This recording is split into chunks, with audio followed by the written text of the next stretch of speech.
15년 만에 마주한 두 사람, 빗속에서 정혜수는 떨리는 목소리로 물었습니다. 정순이 너 맞지? 하지만 돌아온 건 차가운 거절이었습니다. 그 이름 이제 부르지 마. 정순의 목소리는 쉬어 있었고 눈빛은 얼어붙어 있었습니다. 할 말 없어, 가. 팔을 뿌리치는 정순, 하지만 정혜수는 놓지 않았습니다. 제발 내 이야기 좀 들어줘. 처마 밑 두 사람 사이를 가르는 건 비가 아니라 15년의 원망이었습니다. 동정하러 왔어? 정순의 냉소가 정혜수의 가슴을 찔렀습니다. 15년 만에 궁금해졌어? 참 웃기네. 모든 말이 칼날처럼 날카로웠습니다. 해진 코트를 입은 정순, 수척한 얼굴, 투석도 못 받는 상황이었습니다. 이제 가. 우리 사이엔 아무것도 없어. 정순은 그렇게 말하고 쉼터 안으로 사라졌습니다. 빗소리만 울리는 처마 밑 정혜수는 주저앉았습니다. 이게 다 내 탓 같구나. 안녕하세요. 오늘 사연 시작하기 전에 무료 버튼인 구독과 좋아요 꼭 눌러주세요. 아침 7시 알람 소리가 울립니다. 정혜수는 침대에서 일어나 커튼을 열었습니다. 햇살이 비집고 들어왔지만 방 안은 여전히 쓸쓸했죠. 은퇴한 지 벌써 5년이 흘렀습니다. 35년을 은행원으로 근무하며 살아온 정혜수에게 이 고요한 일상은 익숙하면서도 낯설었습니다. 세면대 앞에 섰습니다. 거울 속 자신의 모습을 보며 정혜수는 작게 한숨을 내쉬었습니다. 흰머리가 대부분이었고 주름은 깊어졌습니다. 67이라는 나이가 실감났죠. 정혜수는 면도를 하고 옷을 갈아입었습니다. 은행원 시절의 습관처럼 단정하게 옷매무새를 다듬었습니다. 깔끔한 체크무늬 셔츠에 면바지를 입고 거울 앞에서 한 번 더 자신을 확인했습니다. 아침 식사는 간단했습니다. 토스트 한 잔과 커피 한 잔이 전부였죠. 식탁에 혼자 앉아 먹는 식사는 늘 허전했습니다. 정혜수는 텔레비전 리모컨을 집어들었습니다. 아침 뉴스가 흘러나왔고 경제 소식이 이어졌습니다. 한때는 이런 뉴스에 관심이 많았습니다. 은행원으로서 경제 동향을 파악하는 것이 중요했으니까요. 하지만 이제는 그저 시간을 때우는 소음에 불과했습니다.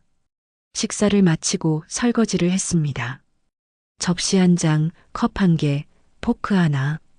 정혜수는 설거지를 하면서 문득 생각했습니다. 이 많은 시간을 어떻게 채워야 할까? 은행원 시절에는 바빴습니다. 고객을 응대하고 서류를 검토하고 회의에 참석했죠. 퇴근 후에는 피곤해서 씻고 자는 것이 일상이었습니다. 그때는 시간이 부족하다고 느꼈는데 이제는 시간이 너무 많았습니다. 거실 소파에 앉았습니다. 창밖을 바라보니 아파트 단지 안놀이터가 보였습니다. 엄마들이 유모차를 밀고 산책을 하고 있었고 아이들이 뛰어놀고 있었습니다.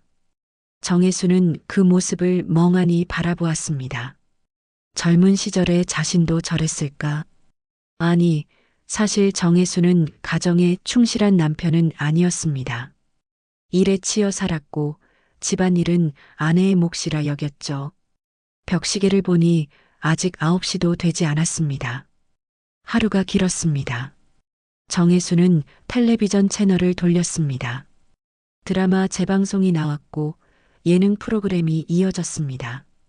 가족들이 함께 모여 웃고 떠드는 장면이 나왔습니다.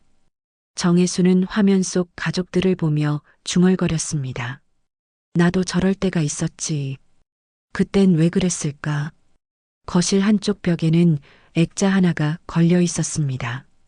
오래된 혼인 사진이었죠. 젊은 시절의 정혜수와 아내 이정순이 나란히 서 있는 모습이었습니다.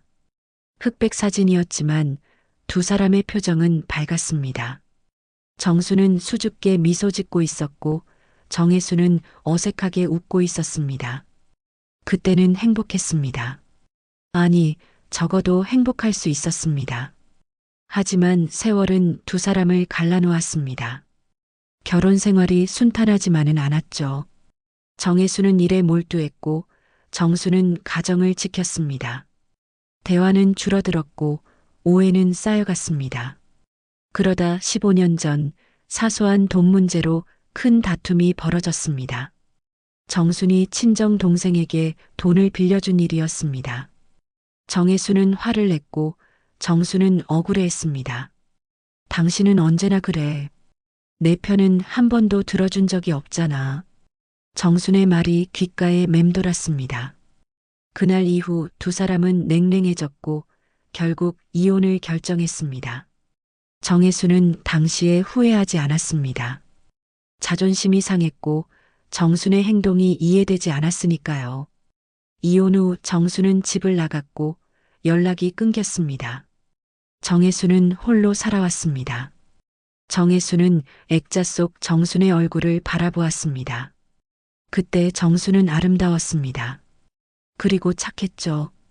정혜수는 문득 생각했습니다. 정수는 지금 어디서 무엇을 하고 있을까? 잘 살고 있을까? 행복할까? 하지만 정혜수는 고개를 저었습니다. 이미 지난 일이었고 되돌릴 수 없었습니다. 정혜수는 소파에서 일어나 현관으로 향했습니다. 산책이라도 해야겠다고 생각했습니다. 운동화를 신고 밖으로 나섰습니다. 아파트 단지를 천천히 걸었습니다. 노인들이 벤치에 앉아 이야기를 나누고 있었고 강아지를 산책시키는 사람들이 지나갔습니다. 정혜수는 아무와도 말을 섞지 않았습니다. 친한 사람이 없었고 사교성도 좋지 않았으니까요. 산책을 마치고 집으로 돌아왔습니다. 점심시간이 다가왔습니다. 냉장고를 열어보니 반찬이 몇 가지 있었습니다. 며칠 전에 사온 김치와 계란, 햄이었습니다. 정혜수는 계란 프라이를 만들어 밥과 함께 먹었습니다. 식사는 금방 끝났고 다시 긴 오후가 시작되었습니다. 정혜수는 다시 소파에 앉았습니다. 텔레비전을 켰지만 집중이 되지 않았습니다. 마음 한구석이 허전했습니다. 이런 날들이 계속 반복되었습니다. 아침에 일어나고 식사하고 산책하고 다시 집에 돌아와 텔레비전을 보는 일상. 정혜수는 문득 깨달았습니다. 자신의 삶이 얼마나 공허한지를. 저녁이 되었습니다. 정혜수는 간단히 라면을 끓여 먹었습니다. 혼자 먹는 라면은 쓸쓸했습니다. 식사를 마치고 설거지를 하며 정혜수는 다시 액자 속 정순을 떠올렸습니다. 만약 그때 이혼하지 않았다면 어땠을까? 지금쯤 함께 저녁을 먹고 있었을까? 정혜수는 고개를 저었습니다. 이미 늦었습니다. 밤이 깊어갔습니다. 정혜수는 침대에 누워 천장을 바라보았습니다. 이 공허한 삶이 언제까지 계속될까? 정혜수는 눈을 감았습니다. 하지만 잠은 쉽게 오지 않았습니다. 일주일이 지났습니다. 정혜수는 병원 예약일을 확인하며 외출 준비를 했습니다. 정기 검진을 받아야 했습니다. 나이가 들면서 건강 관리가 중요해졌고 1년에 2번씩 종합 검진을 받는 것이 습관이 되었죠. 정혜수는 깔끔하게 옷을 입고 현관문을 나섰습니다. 병원까지는 버스로 30분 거리였습니다. 정혜수는 버스 정류장에서 기다렸습니다. 아침 시간이라 출근하는 사람들로 붐볐습니다. 젊은이들이 스마트폰을 들여다보며 서 있었고 학생들이 이어폰을 끼고 음악을 듣고 있었습니다. 정혜수는 그 모습을 보며 세대 차이를 느꼈습니다. 버스에 올라탔습니다. 빈자리가 없었지만 한 젊은 남성이 자리를 양보해 주었습니다. 정혜수는 고개를 숙여 감사를 표했습니다. 창밖을 바라보며 생각에 잠겼습니다. 요즘 몸이 예전 같지 않았습니다. 쉽게 피곤해졌고 가끔 허리가 아팠습니다. 나이 탓이라고 생각했지만 한편으로는 걱정도 되었습니다. 병원에 도착했습니다. 대형 종합병원이었습니다. 로비는 사람들로 가득했습니다. 환자들과 보호자들이 분주하게 오갔고 안내 방송이 끊임없이 흘러나왔습니다. 정혜수는 접수대로 향했습니다. 접수를 마치고 대기 번호표를 받았습니다. 2층 내과 대기실로 올라갔습니다. 대기실에는 이미 여러 환자들이 앉아 있었습니다. 대부분 나이 든 사람들이었습니다. 정혜수는 빈자리를 찾아 앉았습니다. 벽면에 설치된 텔레비전에서는 아침 뉴스가 흘러나오고 있었습니다. 정혜수는 가만히 화면을 바라보았습니다. 경제 뉴스가 나오고 날씨 예보가 이어졌습니다. 1시간 정도 기다린 후 정혜수의 번호가 불렸습니다. 진료실로 들어갔습니다. 담당 의사는 50대 중반으로 보이는 남성이었습니다. 의사는 정혜수의 차트를 보며 물었습니다. 요즘 몸 상태는 어떠세요? 정혜수는 대답했습니다. 그냥 그렇습니다. 쉽게 피곤하고 가끔 소변 보는 게 불편할 때가 있습니다. 의사는 고개를 끄덕이며 기록했습니다. 그리고 혈압을 재고 청진기로 심장 소리를 들었습니다. 기본적인 진찰을 마친 후 의사는 말했습니다. 혈액 검사와 소변 검사를 해봐야겠습니다. 검사실로 가세요. 정혜수는 진료실을 나와 검사실로 향했습니다. 혈액을 채취하고 소변 샘플을 제출했습니다. 검사 결과가 나오려면 1시간 정도 걸린다고 했습니다.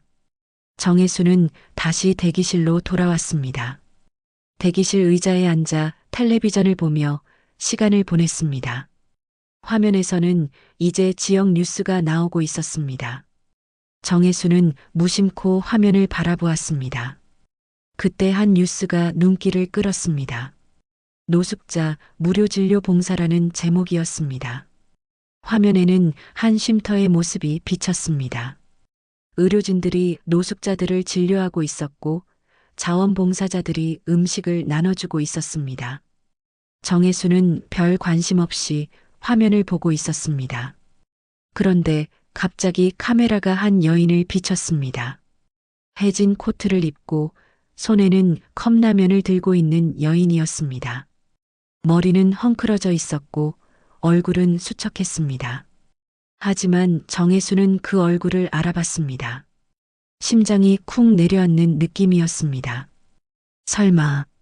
정혜수는 자리에서 일어나 텔레비전 가까이 다가갔습니다. 화면을 자세히 들여다보았습니다. 틀림없었습니다. 15년 전에 헤어진 전처 이정순이었습니다. 정혜수는 믿을 수가 없었습니다. 정순이 노숙자라니. 어떻게 이런 일이. 화면 속 정순은 컵라면을 들고 조용히 앉아 있었습니다. 표정은 지쳐 보였고 눈빛은 생기가 없었습니다. 정혜수는 가슴이 답답해졌습니다. 숨쉬기가 힘들었습니다. 손이 떨렸습니다. 저 여자가 정말 정순이란 말인가. 정혜수는 자리로 돌아와 주저앉았습니다. 머릿속이 복잡했습니다. 정순이 왜 노숙자가 되었을까? 15년 동안 무슨 일이 있었던 걸까? 정혜수는 죄책감이 밀려왔습니다. 이혼 후 정순의 안부를 한 번도 묻지 않았습니다. 연락처도 모르고 어디 사는지도 몰랐습니다. 그냥 잊고 살았습니다. 잠시 후 간호사가 정혜수를 불렀습니다. 검사 결과가 나왔다고 했습니다. 정혜수는 멍한 상태로 진료실로 들어갔습니다. 의사는 심각한 표정으로 차트를 보고 있었습니다. 정혜수님, 검사 결과가 좋지 않습니다.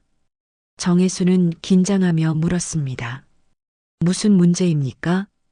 의사는 천천히 설명했습니다. 신장 기능이 많이 약해졌습니다. 크레아티닌 수치가 높고 사구체 역과율이 낮습니다. 만성 신부전 초기 단계로 보입니다. 정혜수는 얼어붙었습니다. 신부전이라니. 의사는 계속 말했습니다. 지금 단계에서는 약물 치료와 식이요법으로 관리할 수 있습니다. 하지만 앞으로 상태가 악화되면 투석이나 신장 이식을 고려해야 할 수도 있습니다. 정혜수는 묵묵히 듣고 있었습니다. 의사는 처방전을 작성하며 말했습니다. 일단 약을 드시고 한 달 후에 다시 검사를 받으러 오세요. 그리고 신장 이식 대기자 등록도 미리 해두시는 것이 좋겠습니다. 만약의 경우를 대비해서요. 정혜수는 고개를 끄덕였습니다. 진료실을 나와 처방전을 들고 약국으로 향했습니다. 약을 받아들고 병원을 나섰습니다.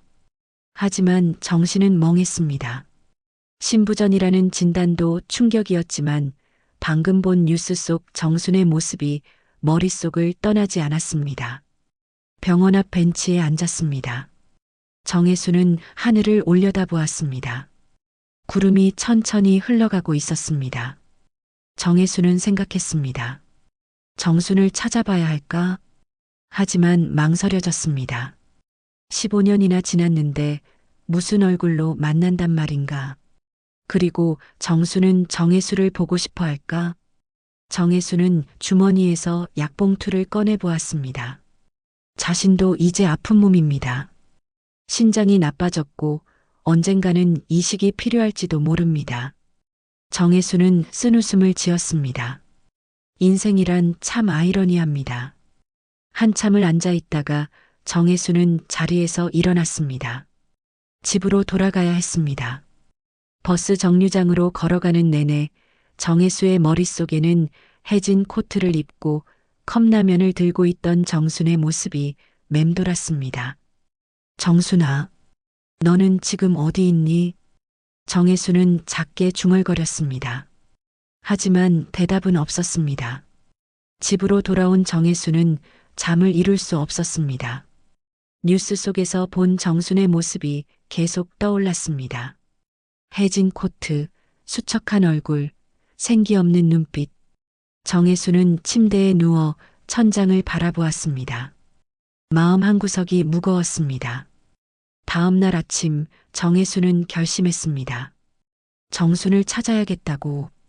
15년 만의 일이었지만 그냥 모른 척할 수는 없었습니다. 정혜수는 컴퓨터를 켰습니다. 인터넷에서 어제 본 뉴스를 검색했습니다. 다행히 기사를 찾았습니다. 기사에는 쉼터의 이름과 위치가 나와 있었습니다.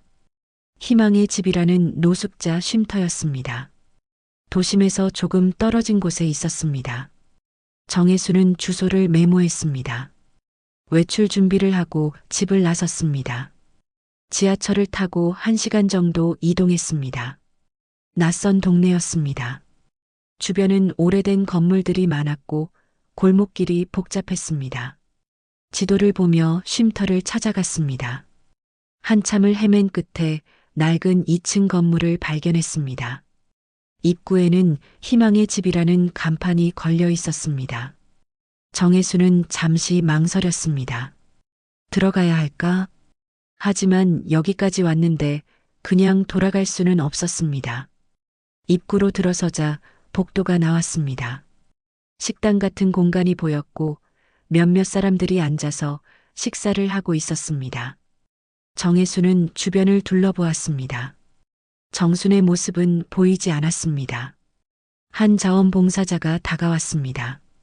무슨 일로 오셨습니까? 정혜수는 조심스럽게 물었습니다. 여기 계신 분 중에 이정순이라는 분 계십니까? 자원봉사자는 고개를 갸웃했습니다. 이정순, 잠깐만요. 자원봉사자는 명단을 확인했습니다. 그리고 고개를 끄덕였습니다. 계십니다. 하지만 지금은 외출 중이신 것 같습니다. 보통 오후에 돌아오세요. 정혜수는 감사하다고 말하고 밖으로 나왔습니다. 가슴이 두근거렸습니다. 정말 정순이 여기 있었습니다. 정혜수는 쉼터 근처 벤치에 앉아 기다리기로 했습니다. 1시간이 지났습니다. 2시간이 지났습니다. 하늘이 점점 어두워졌습니다. 구름이 잔뜩 끼었고 이내 빗방울이 떨어지기 시작했습니다. 정혜수는 우산이 없었습니다. 비를 맞으며 서 있었습니다. 그때였습니다. 골목 저편에서 한 여인이 걸어오고 있었습니다. 비를 맞으며 천천히 걸어오는 모습이었습니다. 여인은 해진 코트를 입고 있었고 손에는 비닐봉지를 들고 있었습니다. 정혜수는 숨을 멈췄습니다. 정순이었습니다. 정수는 고개를 숙인 채 걷고 있었습니다. 쉼터 입구 가까이 다가왔을 때 정혜수가 앞을 가로막았습니다. 정수는 걸음을 멈추고 고개를 들었습니다. 두 사람의 시선이 마주쳤습니다. 정혜수는 떨리는 목소리로 물었습니다. 정순이, 너 맞지? 정수는 잠시 정혜수를 바라보았습니다. 표정이 굳어졌습니다. 그리고 고개를 숙이며 말했습니다. 그 이름, 이제 부르지 마. 정순의 목소리는 쉬어 있었습니다. 정혜수는 가슴이 아팠습니다. 정수는 정혜수를 피해 지나가려 했습니다. 정혜수는 정순의 팔을 붙잡았습니다. 잠깐만 이야기 좀 하자. 정수는 팔을 뿌리치며 말했습니다. 할 말 없어. 가. 하지만 정혜수는 놓지 않았습니다. 제발 내 이야기 좀 들어줘. 정수는 한숨을 내쉬었습니다. 그리고 쉼터 입구 처마 밑으로 들어갔습니다. 비를 피할 수 있는 공간이었습니다. 정혜수도 따라 들어갔습니다. 두 사람은 침묵 속에 서 있었습니다. 정혜수는 먼저 입을 열었습니다. 어떻게 지냈어? 정수는 대답하지 않았습니다. 정혜수는 계속 말했습니다. 뉴스에서 봤어. 여기서 지낸다고. 정수는 냉정하게 말했습니다. 그래서 동정하러 왔어? 정혜수는 고개를 저었습니다. 아니야. 그냥 궁금했어. 정수는 쓴웃음을 지었습니다. 15년 만에 궁금해졌어? 참 웃기네. 정혜수는 할 말이 없었습니다. 정순의 말이 맞았습니다. 15년 동안 한 번도 안부를 묻지 않았습니다. 정수는 한숨을 쉬며 말했습니다.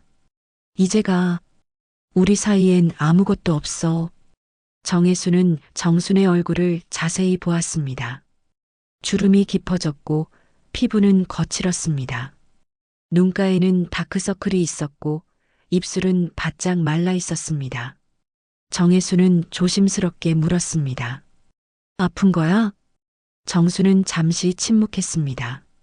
그리고 작게 대답했습니다. 신장이 안 좋아. 정혜수는 가슴이 철렁했습니다. 치료는 받고 있어? 정수는 고개를 저었습니다. 돈이 없어. 투석 받으려면 돈이 많이 들어. 그냥 참고 있어. 정혜수는 믿을 수 없었습니다. 투석을 받아야 하는데 돈이 없어서 치료를 미룬다니. 정혜수는 말했습니다. 병원에 가야지. 내가 도와줄게. 정수는 단호하게 거절했습니다. 필요 없어. 당신한테 신세 질 생각 없어. 정혜수는 답답했습니다. 이게 무슨 신세야? 당신 건강이 중요하잖아. 정수는 눈을 감았습니다. 그리고 말했습니다. 정혜수 씨, 우리는 남이야. 이혼한 지 15년이나 됐어. 이제 각자 살아가는 거야. 정혜수는 마음이 아팠습니다. 정순의 말투가 너무 차갑했습니다. 하지만 정혜수는 포기할 수 없었습니다. 그래도 이렇게 아픈데 모른 척할 수 없잖아. 정수는 비웃었습니다. 그동안은 모른 척 했잖아. 왜 갑자기? 정혜수는 할 말이 없었습니다. 정순의 말이 옳았습니다. 정수는 비닐봉지를 들고 쉼터 안으로 들어가려 했습니다. 정혜수는 다급하게 불렀습니다. 정순아. 정수는 멈춰섰습니다. 하지만 돌아보지 않았습니다. 정혜수는 떨리는 목소리로 말했습니다. 미안해. 정말 미안해. 정수는 잠시 침묵했습니다. 그리고 작게 말했습니다. 미안하다는 말. 이제 와서 무슨 소용이야. 정수는 그렇게 말하고 쉼터 안으로 들어갔습니다. 문이 닫혔습니다. 정혜수는 그 자리에 서서 문을 바라보았습니다. 빗소리만 들렸습니다. 정혜수는 처마 밑에 주저앉았습니다. 무릎을 끌어안고 고개를 숙였습니다. 가슴이 터질 것 같았습니다. 정순의 차가운 눈빛이 떠올랐습니다. 수척한 얼굴, 거친 손, 해진 코트. 모든 것이 정혜수의 잘못 같았습니다. 이게 다 내 탓 같구나. 그때 내가 너무했어. 정혜수는 작게 중얼거렸습니다. 비는 점점 더 세차게 내렸습니다. 정혜수는 한참을 그 자리에 앉아 있었습니다. 차가운 빗물이 옷을 적셨지만 정혜수는 일어나지 못했습니다. 마음이 너무 무거웠습니다. 집으로 돌아온 정혜수는 옷을 갈아입었습니다. 비에 흠뻑 젖어서 감기라도 걸릴 것 같았습니다. 따뜻한 물로 샤워를 하고 마른 옷을 입었습니다. 하지만 몸은 따뜻해져도 마음은 여전히 차갑고 무거웠습니다. 거실 소파에 앉아 정혜수는 생각에 잠겼습니다. 정순의 말이 계속 귓가에 맴돌았습니다. 당신한테 신세질 생각 없어. 정수는 정혜수의 도움을 거절했습니다. 하지만 정혜수는 그냥 둘 수 없었습니다. 정수는 신장병으로 투석이 필요한데 돈이 없어서 치료를 미루고 있었습니다. 다음 날 아침 정혜수는 다시 병원을 찾았습니다. 자신이 다니던 종합병원이었습니다. 접수대로 가서 사회복지사를 만나고 싶다고 말했습니다. 잠시 후 사회복지사 사무실로 안내받았습니다. 30대 여성 사회복지사가 반갑게 맞이했습니다. 무슨 일로 오셨습니까? 정혜수는 조심스럽게 말했습니다. 저기, 제가 아는 분이 신장병으로 고생하고 있습니다. 투석이 필요한데 형편이 어려워서요. 익명으로 치료비를 지원하고 싶습니다. 사회복지사는 고개를 끄덕이며 메모했습니다. 환자분 성함이 어떻게 되십니까? 정혜수는 대답했습니다. 이정순입니다. 현재 희망의 집이라는 노숙자 쉼터에 계십니다. 사회복지사는 컴퓨터로 확인했습니다. 아, 이정순님. 저희 병원에 외래 기록이 있네요. 만성 신부전으로 진단받으셨고 투석 치료가 권고된 상태입니다. 정혜수는 물었습니다. 치료비가 얼마나 듭니까? 사회복지사는 계산기를 두드렸습니다. 투석은 일주일에 3번 정도 받아야 하고 한 달에 대략 200만 원 정도 필요합니다. 물론 의료보험 혜택을 받으면 부담이 줄어들지만 그래도 본인 부담금이 만만치 않습니다. 정혜수는 고개를 끄덕였습니다. 제가 매달 100만 원씩 지원하겠습니다. 우선 6개월치를 선불로 내고 싶습니다. 사회복지사는 놀란 표정을 지었습니다. 600만 원이십니까? 정말 감사합니다. 하지만 환자분께 알려드려야 하는데요. 정혜수는 손을 저었습니다. 아닙니다. 꼭 익명으로 해주세요. 환자 본인은 모르게 해주십시오. 사회복지사는 잠시 고민하더니 말했습니다. 알겠습니다. 익명 후원자로 처리하겠습니다. 정혜수는 은행 카드를 꺼내 결제했습니다. 600만 원이 한 번에 빠져나갔습니다. 결코 작은 돈이 아니었지만 정혜수는 후회하지 않았습니다. 오히려 마음이 조금 가벼워진 느낌이었습니다. 병원을 나온 정혜수는 다시 희망의 집으로 향했습니다. 정순을 만나려는 것이 아니었습니다. 쉼터 운영자를 만나고 싶었습니다. 쉼터에 도착해서 안내를 받아 운영자 사무실로 갔습니다. 사무실 문을 노크하자 안에서 나오라는 소리가 들렸습니다. 문을 열고 들어가니 70대로 보이는 남성이 책상에 앉아 있었습니다. 얼굴에는 주름이 깊었지만 눈빛은 온화했습니다. 무슨 일로 오셨습니까? 정혜수는 정중하게 인사했습니다. 안녕하십니까? 저는 정혜수라고 합니다. 여기 계시는 이정순 씨에 대해 여쭤보고 싶어서 왔습니다. 운영자는 정혜수를 자세히 바라보았습니다. 그리고 의자를 권했습니다. 앉으십시오. 저는 박동섭입니다. 이 쉼터를 운영하고 있습니다. 정혜수는 의자에 앉았습니다. 박동섭은 차를 한 잔 따라 건넸습니다. 정순 씨를 아십니까? 정혜수는 조심스럽게 대답했습니다. 예. 오래전에 알던 사이입니다. 박동섭은 고개를 끄덕였습니다. 그러셨군요. 정순 씨는 좋은 분입니다. 여기 온 지 3년 정도 됐습니다. 처음에는 많이 힘들어 하셨죠. 하지만 이제는 많이 적응하셨습니다. 정혜수는 물었습니다. 어떻게 여기까지 오게 되셨습니까? 박동섭은 한숨을 쉬었습니다. 자세한 사정은 모릅니다. 본인이 많이 말씀하시지 않으셔서요. 다만 들은 바로는 사업 실패와 빚 문제로 집을 잃으셨다고 합니다. 친척들에게도 연락이 끊어졌고요. 정혜수는 가슴이 아팠습니다. 정순이 그런 일을 겪었다니. 박동섭은 계속 말했습니다. 그런데 정순 씨는 한 가지 특별한 점이 있었습니다. 정혜수는 귀를 기울였습니다. 무엇입니까? 박동섭은 잠시 망설이더니 말했습니다. 정순 씨는 누군가를 찾고 계셨습니다. 정혜수는 놀랐습니다. 누구를요? 박동섭은 정혜수를 바라보며 말했습니다. 정혜수라는 분을요. 정혜수는 숨이 멎는 것 같았습니다. 박동섭은 천천히 설명했습니다. 몇 년 전까지만 해도 정순 씨는 자주 어딘가에 전화를 하곤 했습니다. 그리고 혼잣말로 중얼거리셨죠. 정혜수 씨는 괜찮을까? 건강은 어떨까? 그런 말들을요. 정혜수는 믿을 수 없었습니다. 정순이 자신을 찾았다니. 박동섭은 계속 이야기했습니다. 어느 날 정순 씨가 저에게 물었습니다. 신장을 기증하려면 어떻게 해야 하냐고요. 저는 깜짝 놀랐습니다. 정순 씨 본인도 건강이 좋지 않은데 말입니다. 정혜수는 손이 떨렸습니다. 박동섭은 말을 이었습니다. 그래서 제가 물었죠. 왜 그러시냐고. 정순 씨는 말씀하셨습니다. 예전 남편이 신장병에 걸렸다는 소식을 들었다고요. 돕고 싶다고 하셨습니다.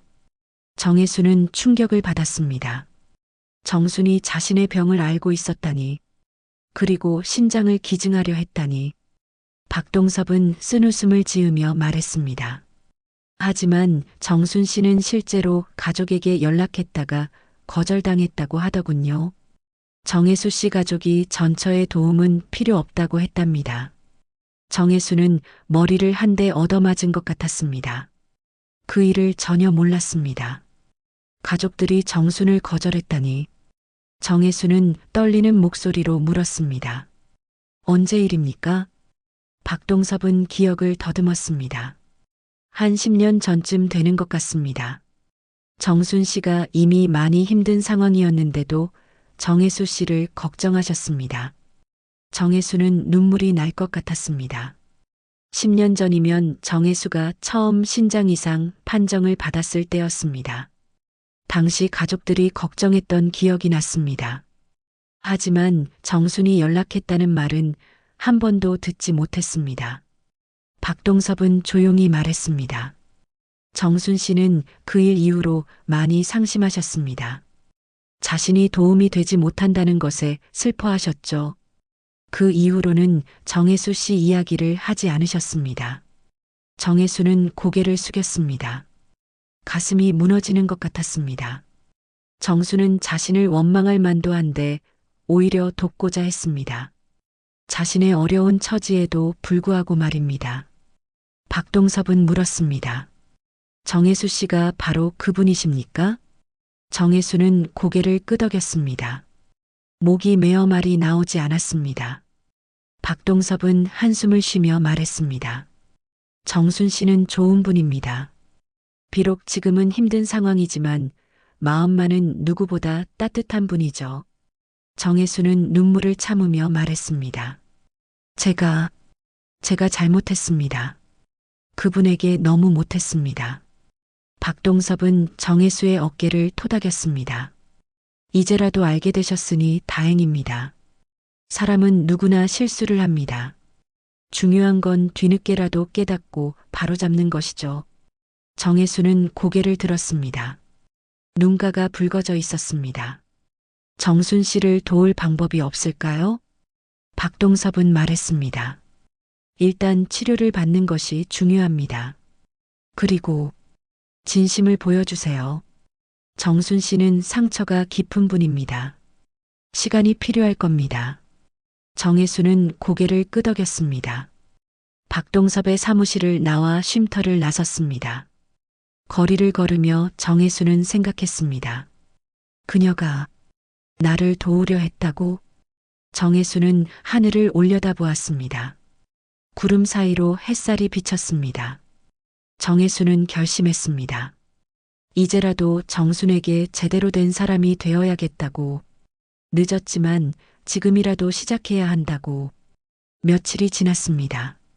정혜수는 평소처럼 아침을 맞이했습니다. 하지만 몸 상태가 좋지 않았습니다. 밤새 잠을 설쳤고 온몸이 무겁게 느껴졌습니다. 침대에서 일어나려는데 어지러움이 밀려왔습니다. 정혜수는 침대 가장자리를 붙잡고 간신히 일어섰습니다. 세면대로 향했습니다. 거울 속 자신의 얼굴을 보니 핏기가 없었습니다. 눈 밑에는 다크서클이 짙었고 입술은 바짝 말라 있었습니다. 손을 씻으려는데 손이 떨렸습니다. 뭔가 이상했습니다. 부엌으로 가서 물을 마시려 했습니다. 컵을 들었지만 손에 힘이 없었습니다. 컵이 바닥에 떨어져 깨졌습니다. 정혜수는 당황했습니다. 무릎을 꿇고 깨진 유리 조각을 줍다가 갑자기 호흡이 가빠졌습니다. 가슴이 답답했고 숨쉬기가 힘들었습니다. 이게 무슨 일이지? 정혜수는 소파까지 기어가 앉았습니다. 온몸에 식은땀이 흘렀습니다. 머리가 지끈거렸고 메스꺼움이 밀려왔습니다. 휴대폰을 꺼내 구급차를 불러야겠다고 생각했습니다. 하지만 손가락이 제대로 움직이지 않았습니다. 시야가 흐려졌습니다. 정혜수는 필사적으로 숫자를 눌렀습니다. 119. 전화가 연결되었습니다. 상담원의 목소리가 들렸습니다. 구급 상황실입니다. 무슨 일이십니까? 정혜수는 떨리는 목소리로 말했습니다. 숨이 안 쉬어져요. 도와주세요. 상담원은 침착하게 물었습니다. 주소가 어떻게 되십니까? 정혜수는 간신히 주소를 말했습니다. 상담원은 곧바로 구급차를 보내겠다고 했습니다. 정혜수는 전화를 끊고 소파에 쓰러졌습니다. 의식이 희미해졌습니다. 얼마나 시간이 흘렀을까요? 문을 두드리는 소리가 들렸습니다. 그리고 목소리가 들렸습니다.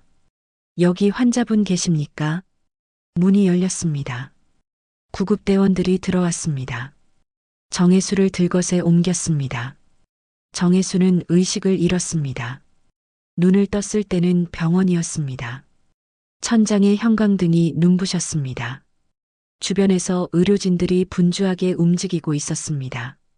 누군가 정혜수의 팔에 링거를 꽂았습니다. 의사가 다가와 말했습니다. 정신 차리세요. 지금 응급실입니다. 정혜수는 힘겹게 고개를 끄덕였습니다. 의사는 심각한 표정으로 말했습니다. 급성 신부전입니다. 신장 기능이 급격히 악화됐습니다. 지금 즉시 투석을 시작해야 합니다. 정혜수는 놀랐습니다. 급성 신부전이라니. 의사는 계속 설명했습니다. 그리고 장기적으로는 신장 이식이 필요합니다. 현재 상태로는 투석만으로 버티기 어렵습니다. 정혜수는 무서웠습니다. 신장 이식이 필요하다니. 의사는 덧붙였습니다. 긴급 이식이 필요합니다. 하지만 대기자 순번은 쉽지 않습니다. 적합한 기증자를 찾는데 시간이 걸릴 수 있습니다. 정혜수는 망연자실했습니다. 의사는 간호사에게 지시했습니다. 투석 준비하고 중환자실로 옮기세요. 정혜수는 중환자실로 옮겨졌습니다. 침대에 누워 천장을 바라보았습니다. 온몸에 관이 연결되어 있었습니다. 정혜수는 생각했습니다. 이렇게 죽는 건가?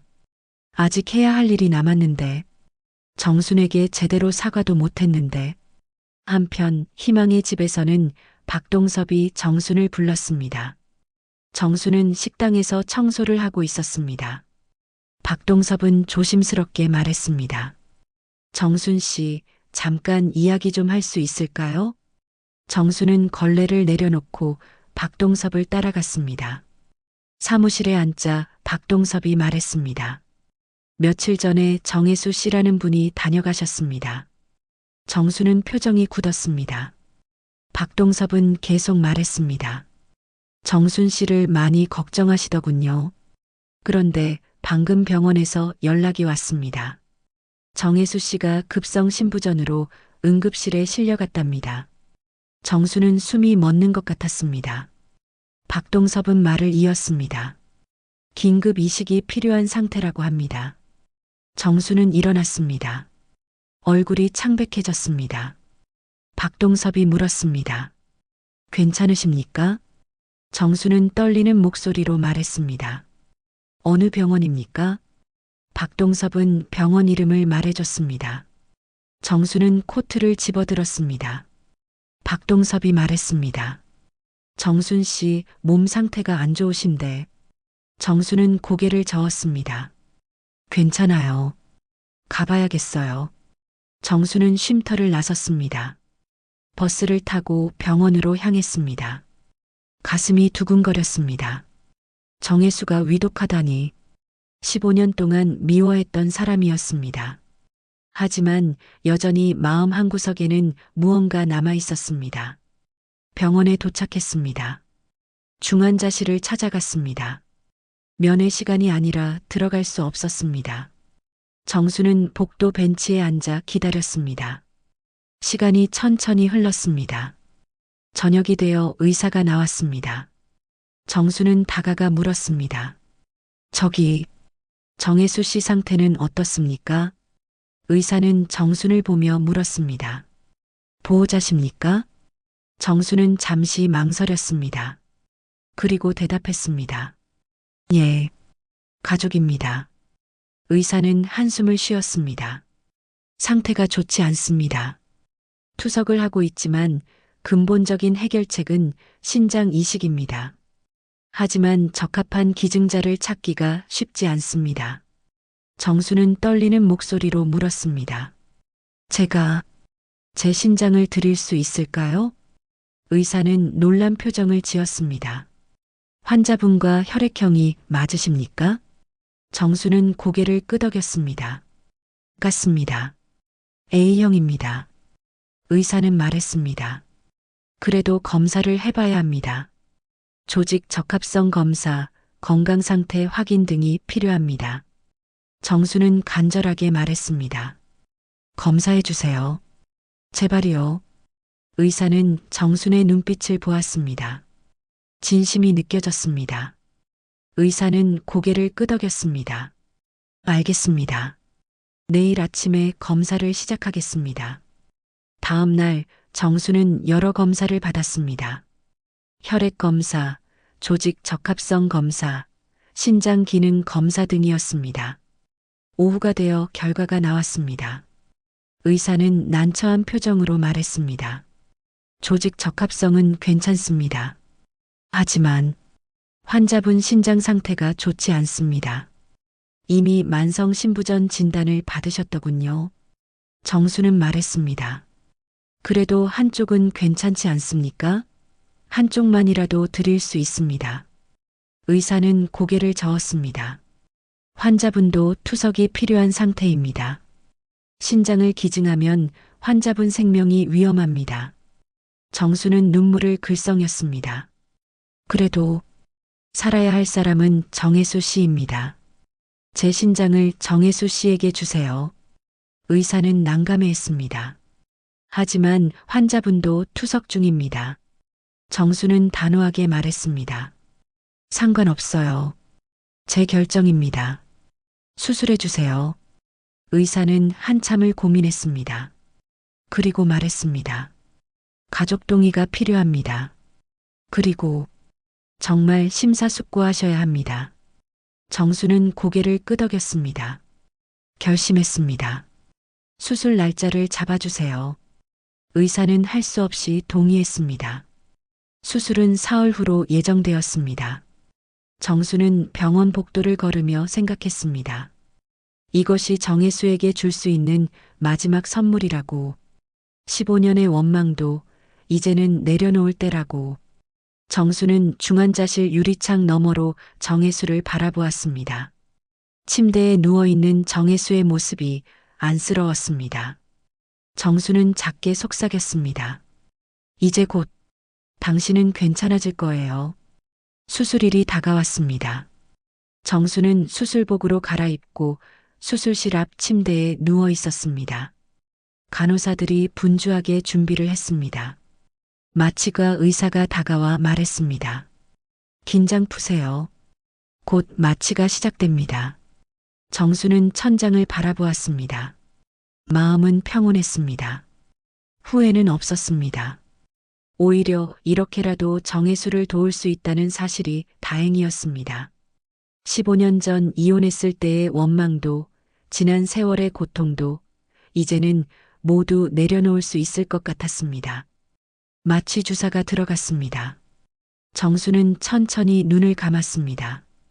의식이 흐려졌습니다. 마지막 생각은 정혜수의 얼굴이었습니다. 젊은 시절 함께 웃었던 날들, 행복했던 순간들이 스쳐 지나갔습니다. 수술실 문이 열렸습니다. 집도의가 들어왔습니다. 수술이 시작되었습니다. 6시간에 걸친 긴 수술이었습니다. 의료진은 긴장 속에서 신중하게 작업을 진행했습니다. 정순의 왼쪽 신장을 적출했고 정혜수에게 이식했습니다. 수술은 성공적이었습니다. 하지만 정순의 상태는 좋지 않았습니다. 원래 신장 기능이 약했던 터라 한쪽 신장을 떼어낸 후 몸이 급격히 약해졌습니다. 회복실로 옮겨진 정수는 의식을 되찾지 못했습니다. 며칠이 지났습니다. 정혜수는 여전히 중환자실에 누워 있었습니다. 이식받은 신장이 잘 자리를 잡고 있었습니다. 의료진은 다행이라고 했습니다. 거부 반응 없이 신장이 기능하고 있다고 말입니다. 일주일이 지났습니다. 정혜수는 천천히 의식을 되찾았습니다. 눈을 떴을 때 천장이 보였습니다. 형광등 불빛이 눈부셨습니다. 주변에서 의료기계의 소리가 들렸습니다. 정혜수는 몸을 움직이려 했지만 힘이 없었습니다. 간호사가 다가왔습니다. 정신 차리셨습니까? 잠시만 기다리세요. 의사 선생님 모셔올게요. 잠시 후 담당 의사가 들어왔습니다. 의사는 미소를 지으며 말했습니다. 수술이 성공적이었습니다. 새 신장이 잘 기능하고 있습니다. 정혜수는 떨리는 목소리로 물었습니다. 기증자가 누구입니까? 의사는 잠시 망설였습니다. 그리고 조심스럽게 말했습니다. 이정순 씨라는 분입니다. 환자분 배우자로 등록되어 있더군요. 정혜수는 충격을 받았습니다. 정순이 신장을 기증했다니 믿을 수 없었습니다. 정혜수는 다급하게 물었습니다. 정순 씨는 어디 있습니까? 만나게 해주세요. 의사는 난처한 표정을 지었습니다. 그게 정순 씨는 수술 후 회복이 더디셨습니다. 며칠 전에 퇴원하셨는데 현재 연락이 두절된 상태입니다. 정혜수는 가슴이 철렁 내려앉았습니다. 연락이 두절됐다니요? 몸 상태가 안 좋으셨다면서요? 의사는 한숨을 쉬었습니다. 저희도 걱정입니다. 정순 씨는 원래 신장이 좋지 않으셨는데 한쪽을 기증하시고 나서 상태가 많이 악화되셨습니다. 입원 치료를 권했지만 본인이 완강하게 거절하시고 퇴원하셨습니다. 정혜수는 눈물이 났습니다. 정순이 자신의 목숨을 담보로 신장을 준 것입니다. 정혜수는 떨리는 목소리로 물었습니다. 정순 씨 연락처는요? 의사는 고개를 저었습니다. 남겨두신 연락처로 전화했지만 연결되지 않습니다. 주소도 노숙자 쉼터로 되어 있는데 그곳에도 나타나지 않으신다고 합니다. 정혜수는 절망했습니다. 정순이 사라졌다니. 몸도 안 좋은데 어디로 간 걸까? 정혜수는 애타게 말했습니다. 찾아야 합니다. 제발 찾아주세요. 의사는 위로하듯 말했습니다. 사회복지사와 경찰에 협조 요청을 했습니다. 곧 찾을 수 있을 겁니다. 지금은 환자분이 회복하시는 게 중요합니다. 2주일이 지났습니다. 정혜수는 많이 회복되어 일반 병실로 옮겼습니다. 걸을 수도 있게 되었습니다. 하지만 마음은 편하지 않았습니다. 정순의 소식이 없었습니다. 아무도 정순을 찾지 못했습니다. 퇴원 날이 다가왔습니다. 정혜수는 짐을 챙기며 병실을 정리했습니다. 침대 옆 작은 캐비닛을 열었는데 그 안에 낡은 담요 하나가 접혀 있었습니다. 정혜수는 이상하게 여겼습니다. 자신의 물건이 아니었습니다. 담요를 펼쳤습니다. 그 안에서 작은 쪽지 한 장이 떨어졌습니다. 정혜수는 쪽지를 집어들었습니다. 손글씨로 쓰여 있었습니다. 정순의 글씨였습니다. 이제야 당신에게 갚을 수 있네요. 건강하게 사세요. 마이너스 정순. 정혜수는 쪽지를 보며 눈물이 쏟아졌습니다. 손이 떨렸습니다. 가슴이 찢어지는 것 같았습니다. 정수는 이것이 마지막이라고 생각한 걸까요? 그래서 작별 인사를 남긴 걸까요? 정혜수는 주저앉았습니다. 병실 바닥에 무릎을 꿇고 쪽지를 꼭 쥐었습니다. 눈물이 멈추지 않았습니다. 정순이 자신에게 신장을 준 이유를 이제야 알 것 같았습니다. 용서였습니다. 그리고 사랑이었습니다. 15년의 세월이 지났어도 변하지 않은 마음이었습니다. 정혜수는 소리내어 울었습니다. 평생을 살면서 이렇게 운 적이 없었습니다. 후회가 밀려왔습니다. 왜 진작 정순을 찾지 않았을까? 왜 이혼할 때 더 신중하지 못했을까? 왜 그토록 자존심만 앞세웠을까? 이게 이렇게 끝나는 거야? 정혜수는 중얼거렸습니다. 하지만 대답은 없었습니다. 복도를 지나가던 간호사가 정혜수를 발견하고 놀라 다가왔습니다. 환자분, 괜찮으세요? 왜 그러십니까? 정혜수는 쪽지를 보여주며 떨리는 목소리로 말했습니다. 정순이를 찾아야 합니다. 제발 도와주세요. 간호사는 정혜수를 침대에 앉혔습니다. 그리고 물을 가져다 주었습니다. 정혜수는 물을 마시며 진정하려 애썼습니다. 하지만 눈물은 계속 흘렀습니다. 정혜수는 담요를 가슴에 꼭 안았습니다. 정순의 체온이 남아있는 것 같았습니다. 정혜수는 다짐했습니다. 정순을 반드시 찾겠다고, 살아있다면 꼭 만나서 사과하고 고마움을 전하겠다고, 그리고 이번에는 제대로 된 사람으로 정순을 대하겠다고. 창밖을 바라보니 해가 지고 있었습니다. 노을이 붉게 물들었습니다. 정혜수는 쪽지를 다시 읽었습니다. 글자 하나하나가 가슴에 박혔습니다. 정순아, 어디 있니? 제발 무사해라. 정혜수는 간절히 기도했습니다. 하늘이 정순을 지켜주기를, 다시 만날 수 있게 해달라고. 퇴원한 정혜수는 집으로 돌아왔지만 편히 쉴 수 없었습니다. 정순을 찾아야 했습니다. 정혜수는 희망의 집을 다시 찾아갔습니다. 박동섭을 만나 정순의 행방을 물었습니다. 정순 씨가 어디 계신지 아십니까? 박동섭은 안타까운 표정으로 고개를 저었습니다. 저도 모릅니다. 수술 후 한 번도 연락이 없습니다. 걱정이 태산입니다. 정혜수는 실망했습니다. 하지만 포기하지 않았습니다. 인근 병원들을 찾아다녔습니다. 응급실마다 들러 정순을 찾았습니다. 하지만 어디에도 정순은 없었습니다. 며칠이 지났습니다. 정혜수는 지칠 대로 지쳤습니다. 하지만 멈출 수 없었습니다. 매일 거리를 돌아다니며 정순을 찾았습니다. 노숙자들이 모이는 곳마다 가서 물어봤습니다. 하지만 아무도 정순을 본 사람이 없었습니다. 일주일째 되던 날이었습니다. 집에 돌아와 쓰러지듯 소파에 앉았습니다. 몸도 마음도 지쳐 있었습니다. 정혜수는 정순이 남긴 쪽지를 꺼내 읽었습니다. 글씨가 흐려져 보였습니다. 눈물 때문이었습니다. 정순아, 어디 있는 거니? 전화벨이 울렸습니다. 정혜수는 전화를 받았습니다. 낯선 번호였습니다. 여보세요? 전화 너머로 여성의 목소리가 들렸습니다. 정혜수 님이십니까? 저는 서울의료원 사회복지사입니다. 정혜수는 긴장했습니다. 네, 맞습니다. 사회복지사는 말했습니다. 기증자분 이정순 씨에 대해 연락드립니다. 연락이 닿았습니다. 정혜수는 숨이 멎는 것 같았습니다. 정말입니까? 정순 씨가 어디 계십니까? 사회복지사는 대답했습니다. 다행히 회복 중입니다. 현재 동대문구에 있는 사랑의 쉼터라는 노숙자 보호소에 계십니다.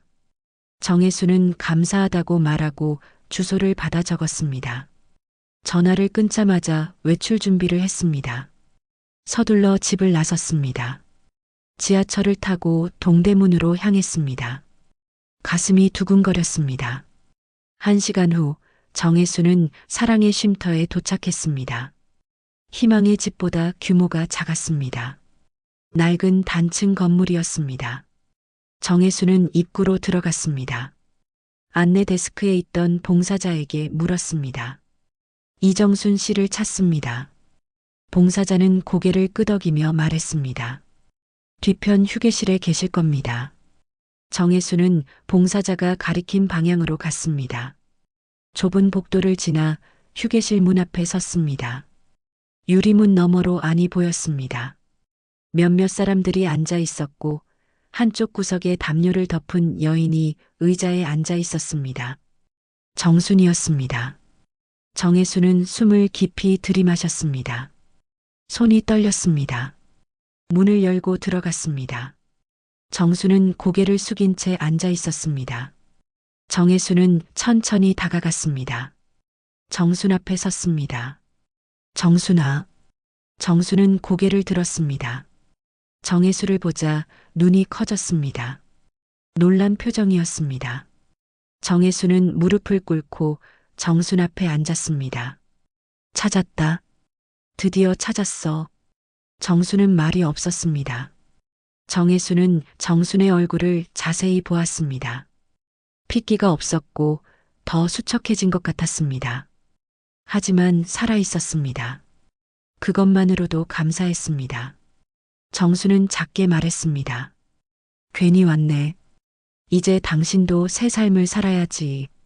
정혜수는 고개를 저었습니다. 아니야. 내가 와야 했어. 당신 때문에 내가 살았어. 정수는 쓴웃음을 지었습니다. 빚 갚은 거야. 이제 우리 사이엔 아무것도 없어. 정혜수는 정순의 손을 잡았습니다. 손이 차가웠습니다. 정혜수는 두 손으로 정순의 손을 감싸며 말했습니다. 빚이 아니야. 당신은 내 목숨을 살려줬어. 어떻게 빚이라고 할 수 있어? 정수는 손을 빼려 했지만 정혜수는 놓지 않았습니다. 정혜수는 떨리는 목소리로 말했습니다. 미안해. 정말 미안해. 15년 전에 내가 잘못했어. 당신 말이 다 맞았어. 나는 당신 편을 한 번도 들어주지 않았어. 정순의 눈에 눈물이 고였습니다. 정혜수는 계속 말했습니다. 이혼하고 나서 당신을 한 번도 찾지 않았어. 어떻게 지내는지, 힘든 건 없는지 묻지도 않았어. 나는 정말 나쁜 사람이야. 정수는 고개를 돌렸습니다. 눈물이 흘렀습니다. 정혜수도 눈물을 흘렸습니다. 박동섭 씨한테 들었어. 당신이 10년 전에 나를 돕고자 했다는 거. 신장을 기증하려 했는데 내 가족들이 거절했다는 거. 나는 그것도 몰랐어. 정수는 흐느끼기 시작했습니다. 정혜수는 정순의 손을 더 꽉 잡았습니다. 정순아, 용서해줘. 내가 너무 잘못했어. 당신은 아픈 몸으로도 나를 걱정했는데 나는 당신을 버렸어. 정수는 울먹이며 말했습니다. 됐어. 이제 와서 무슨 소용이야. 정혜수는 고개를 저었습니다. 아니야. 늦었지만 이제라도 제대로 하고 싶어. 당신 치료비 내가 다 책임질게. 그리고 당신이 편하게 지낼 수 있도록 도울게. 정수는 고개를 저었습니다. 필요 없어. 나는 괜찮아. 정혜수는 간절하게 말했습니다. 내 덕분에 살았어. 이제는 내가 갚을 차례야. 제발 내 마음을 받아줘. 정수는 정혜수를 바라보았습니다. 정혜수의 눈빛은 진심이었습니다. 정수는 한참을 침묵했습니다. 그리고 작게 말했습니다. 왜 이제 와서 이러는 거야? 정혜수는 눈물을 닦으며 말했습니다. 늦게라도 깨달았어. 당신이 얼마나 소중한 사람인지, 내가 얼마나 바보였는지. 정수는 눈을 감았습니다. 눈물이 볼을 타고 흘렀습니다. 정혜수는 정순을 꼭 안았습니다. 정수는 처음에는 밀어내려 했지만 이내 힘을 풀었습니다. 두 사람은 그렇게 한참을 안고 울었습니다. 15년의 오해가 풀렸습니다. 15년의 미움이 녹아내렸습니다. 이혼 후 쌓였던 모든 벽이 무너졌습니다. 이제 남은 건 서로에 대한 미안함과 고마움뿐이었습니다. 정수는 정혜수의 품에서 작게 말했습니다. 나도 미안해. 많이 원망했어. 정혜수는 고개를 저었습니다. 당연히 원망할 수 있어. 내가 잘못했으니까. 정수는 정혜수에게서 떨어져 얼굴을 닦았습니다. 정혜수도 눈물을 닦았습니다. 두 사람은 서로를 바라보았습니다. 처음으로 마음이 통하는 느낌이었습니다. 정혜수는 말했습니다. 이제 여기서 나가자. 내가 제대로 된 곳을 구해줄게. 병원 치료도 받고 편하게 지낼 수 있는 곳으로. 정수는 망설였습니다. 정혜수는 정순의 손을 다시 잡으며 말했습니다. 부담 갖지 마. 이건 당신이 받을 자격이 있는 거야. 당신은 내 목숨을 살려줬어. 정수는 한참을 생각하더니 고개를 끄덕였습니다. 정혜수는 미소를 지었습니다. 정순도 조금씩 미소를 지었습니다. 오랜만에 짓는 미소였습니다. 창밖으로 햇살이 들어왔습니다. 따뜻한 봄날이었습니다. 정혜수와 정수는 나란히 앉아 창밖을 바라보았습니다. 오랜 겨울이 지나고 봄이 온 것 같았습니다. 석 달이 흘렀습니다. 계절이 바뀌어 가을이 왔습니다. 거리의 나무들은 노랗게 물들었고 서늘한 바람이 불었습니다. 정혜수는 이른 아침부터 집을 나섰습니다. 손에는 커다란 보온병과 비닐봉지를 들고 있었습니다. 정혜수는 희망의 집으로 향했습니다. 석 달 전부터 이곳에서 자원봉사를 시작했습니다. 매주 화요일과 목요일, 일주일에 2번씩 쉼터를 찾아왔습니다. 처음에는 어색했습니다. 노숙자분들과 어떻게 대화해야 할지 몰랐습니다. 하지만 박동섭의 도움으로 조금씩 익숙해졌습니다. 쉼터 입구에 도착했습니다. 익숙한 문을 열고 들어갔습니다. 박동섭이 반갑게 맞이했습니다. 오늘도 오셨군요. 고맙습니다. 정혜수는 미소 지으며 대답했습니다. 제가 더 감사하죠. 이렇게 할 수 있는 일이 있다는 게 기쁩니다. 정혜수는 자원봉사자 명찰을 가슴에 달았습니다. 명찰에는 이름과 함께 작은 글씨가 적혀 있었습니다. 기증자 보호 프로그램 후원인이라는 문구였습니다. 정혜수가 직접 만든 프로그램이었습니다. 신장 기증자들의 사후 관리와 건강 검진을 지원하는 사업이었습니다. 식당으로 향했습니다. 아침 식사 준비를 도와야 했습니다. 주방에서는 봉사자들이 분주하게 움직이고 있었습니다. 정혜수는 보온병에 담아온 국을 큰 냄비에 부었습니다. 집에서 정성껏 끓인 된장국이었습니다. 오늘 국 맛있겠네요. 한 봉사자가 말했습니다. 정혜수는 웃으며 대답했습니다. 아침엔 따뜻한 국이 최고죠. 식사 시간이 되었습니다. 노숙자분들이 하나둘 식당으로 들어왔습니다. 정혜수는 식판에 밥과 반찬을 담아 나눠주었습니다. 한 분 한 분께 밥을 드리며 말을 건넸습니다. 맛있게 드세요. 오늘 날씨가 쌀쌀하니까 따뜻하게 드시고 건강 챙기세요. 노숙자분들은 고맙다며 밥을 받아갔습니다. 정혜수는 그 모습을 보며 뿌듯함을 느꼈습니다. 예전에 자신은 이런 일에 관심도 없었습니다. 체면만 차리고 자존심만 앞세웠습니다. 하지만 이제는 달랐습니다. 사람들을 돕는 일이 얼마나 소중한지 알게 되었습니다. 식사 배식을 마치고 정혜수는 테이블을 닦았습니다. 설거지를 돕고 바닥을 청소했습니다. 은행원 시절에는 상상도 못했던 일이었습니다. 하지만 지금은 이 일이 좋았습니다. 누군가에게 도움이 된다는 것이 행복했습니다. 오전 일과를 마치고 박동섭과 차를 마셨습니다. 박동섭이 물었습니다. 정순 씨는 요즘 어떻게 지내십니까? 정혜수는 미소를 지으며 대답했습니다. 덕분에 많이 좋아졌습니다. 병원 치료도 잘 받고 있고요. 이제는 일도 시작했습니다. 박동섭은 기쁜 표정을 지었습니다. 다행입니다. 정순 씨는 좋은 분이니까 꼭 행복하셔야 합니다. 정혜수는 고개를 끄덕였습니다.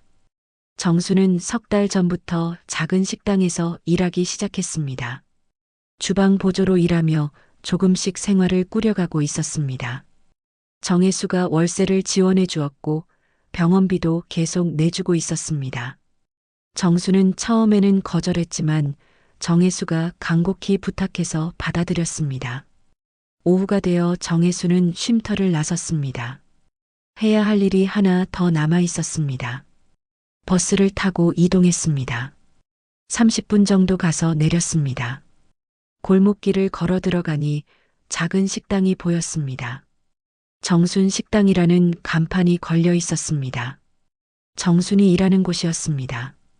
정혜수는 문 앞에 섰습니다. 유리문 너머로 안이 보였습니다. 정순이 앞치마를 두르고 주방에서 일하고 있었습니다. 국물이 담긴 큰 냄비를 저으며 무언가 확인하고 있었습니다. 정순의 얼굴에는 생기가 돌았습니다. 석 달 전과는 완전히 다른 모습이었습니다. 정혜수는 잠시 망설였습니다.